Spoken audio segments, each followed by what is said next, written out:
السلام علیکم خواتین و حضرات، آج تھا فرائیڈے مطلب کہ چھٹی کا دن۔ میں بھی کتنا عجیب ہوں، پورا ہفتہ جمعہ آنے کا انتظار کرتا رہتا ہوں اور جب فائنلی جمعہ آ جاتا ہے تو بوریت میری جان کھا جاتی ہے۔ کھانے سے یاد آیا، آپ کے بھائی کو لگی ہوئی تھی شدید قسم کی بھوک اور آج میرا کھانا بنانے کا تو بالکل بھی موڈ نہیں تھا، تو بس پھر یوں آپ کے بھائی نے باہر کی طرف منہ رکھا اور شکار کرنے کے لیے نکل پڑا۔ اب 80% لوگوں کو پتا چل ہی گیا ہوگا کہ میں آخر کیا کھانے جا رہا ہوں۔ اگر پتا نہیں بھی چلا تو اب سے کچھ سیکنڈ بعد آپ لوگوں کو ویسے ہی پتا چل جائے گا۔ آج پورے 2 سے 3 مہینے بعد فائنلی آپ کا بھائی البیک کھانے والا تھا۔ ایسا نہیں ہے ان 2-3 مہینوں میں نے البیک نہیں کھایا، البیک تو کھایا لیکن دبئی کا۔ ٹرسٹ میں اتنا فرق زمین اور آسمان میں نہیں ہوگا، دن اور رات میں نہیں ہوگا جتنا یہاں کے البیک اور دبئی کے البیک میں ہے۔ خیر، البیک پکڑنے کے بعد میں جا رہا تھا مسکان عمل کی فیوریٹ جگہ پر۔ وہ بھلے ہی مجھ سے 7 سمندر پار ہوں لیکن ان کی یادیں ہمیشہ میرے دل میں زندہ رہتی ہیں۔ مسکان اور عمل کی وجہ سے ہم ہر فرائیڈے کو اسی سیم پارک میں آتے تھے۔ یہ جگہ دیکھنے کے بعد آپ کے بھائی کو اپنے پرانے دن یاد آ گئے۔ بہت سارے لوگ مجھے کہتے رہتے ہیں کہ آپ اپنے بچوں کو اپنے پاس کیوں نہیں رکھتے، تو بہت سارے ایسے مسئلے مسائل ہوتے ہیں جو آپ سوشل میڈیا پر ڈسکس بالکل نہیں کر سکتے۔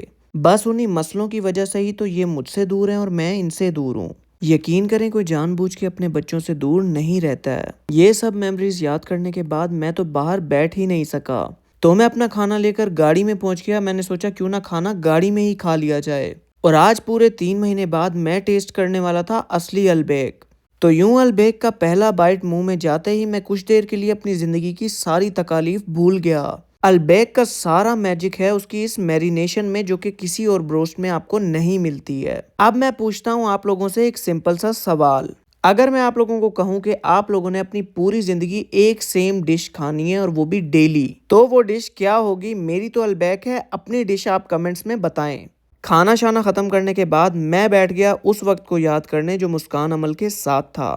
یوں تو اس پارک میں رونق ہی رونق تھی، لوگ ہی لوگ تھے، لیکن مجھے یہ ویران لگ رہا تھا کیونکہ یہاں پر مسکان عمل نہیں تھے۔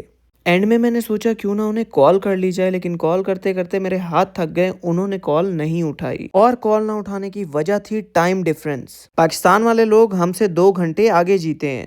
آپ کا بھائی بڑے مزے سے البیک کا رات کا کوٹا لے کر گھر تو پہنچ گیا لیکن گاڑی سے چابی اٹھانا بھول ہی گیا۔